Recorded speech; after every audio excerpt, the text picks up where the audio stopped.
This is Jaya. In this video, we shall see the summary of The Cannibal Women, a short story written by Greyshick. In this story, she tells about a woman who turns into a cannibal, and this happened to her because she skinned an otter. This woman, she was happily living with her husband and daughter in a winter home in Quitico Park. There were many families around them.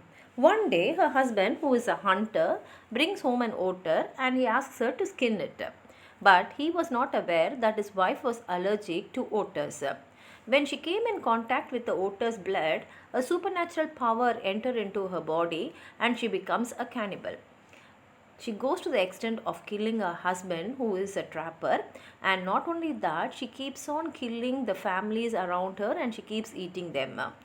But she never does anything to her daughter. In fact, wherever she goes, she has the habit of taking her daughter along with her. These cannibals, they are very strong during autumn season, but they start losing their strength by the end of winter. So what they will do is they'll go towards south during spring, and this is the time when they'll be very weak also. Another interesting fact about these cannibals is they'll attack a person only when they come in direct contact with them, and they will not harm anyone who goes sideways towards them. So this woman, she takes her daughter and she goes to an Indian reservation. Now this Indian reservation means it's a place where the Native American Indians are kept by the settlers, and they whatever they need will be provided to these people. There are many families there, they go and stay there, and this woman, being a cannibal, she kills more than 50 families there.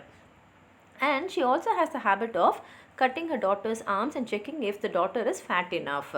She also names her daughter as Go Tish Swash, which means testing her.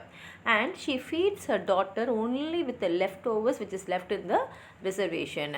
And now it is about midwinter, and she tries to go to her country as fast as possible because she has to reach the country before she loses her strength.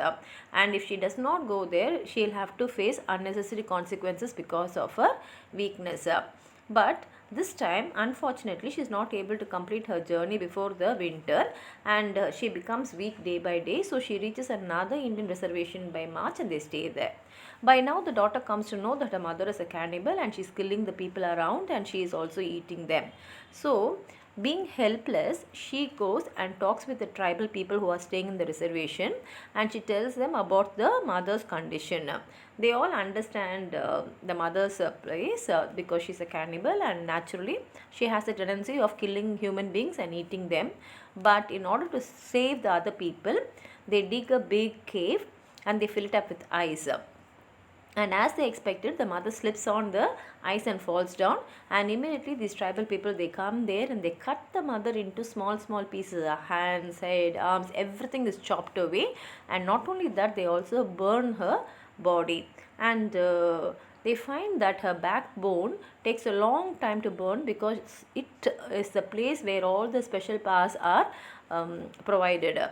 Later on, the daughter comes to know that the mother had loved her daughter to such an extent that she has only protected her daughter so far, and she has also tried her best to avoid a daughter into becoming a cannibal like her. And not only that, now after the death, this mother appears in the daughter's dream and she tells her to go to south as fast as possible. And obeying her mother, the daughter also keeps going in that way. And the same way, the mother says, don't harm any human beings who come in your way, just keep concentrating only on your journey. And so the daughter also follows her mother's advice, and she does not disturb any of the Red Indians, and she reaches south without destroying any of the Red Indians. And the spirits in the south, they welcome her and they celebrate her journey as a great celebration. Then these spirits, they give her a special medicine, and after taking this medicine, this daughter becomes another animal called Misabi, which means Bigfoot. So this Bigfoot will help the daughter to travel from north to south during this winter and spring, and it will allow her to travel very fast. At the same time, it will also save her from becoming tired.